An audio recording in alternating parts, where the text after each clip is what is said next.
All right. Minister, I welcome the debate that we are having on this particular bill today, and I will say at the outset that it contains some really practical and worthwhile changes to the current regime that we have in place.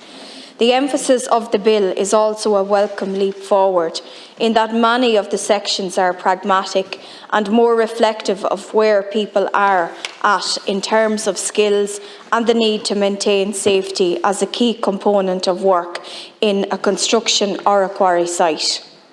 In this respect, I note in particular sections 24 to 33, which deal with the establishment of a licensing model for workers based on the assessment of competence to replace the accredited training model. And I know the bill in the round deals with the issue of the safe pass.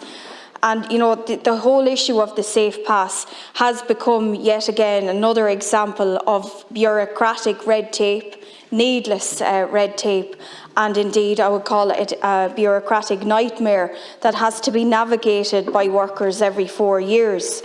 Minister, this is why we have to find a way of helping the construction sector fulfil its potential, given the key role it plays in delivering not just capital infrastructure, but more importantly, housing. The scale of the challenge and the need we have for construction workers was laid out quite clearly in the labour demand estimates for Ireland's national housing targets 2021 to 2030, produced by the expert group on future skills need. The report stated that based on profile, total labour demand from housing construction is estimated to rise from approximately 40,000 full-time equivalent workers at its 2019-2020 level to 67,500 workers by the middle of the decade. This represents an estimated additional 27,500 workers over 5 years. Total demand is estimated to peak at over 80,000 workers towards the end of the decade. Where are all these workers to come from if we cannot make construction an attractive and a viable employment opportunity for young people and indeed our engineering and architectural graduates? And I know from the Education Committee where we met apprentices and they spoke about particularly the wet trades and the poor money and all of that needs to change within the apprenticeship system if we are to get more workers in to construction, Minister. So I would hope that there would be moves and certainly initiatives to pay those people properly within the apprenticeships. Minister, we have done some significant work at the Education Committee on the need to improve apprenticeship numbers and to fundamentally reform the model of education that we are currently obsessed with, which is focused on academic and which says that college rather than an apprenticeship is preferred route.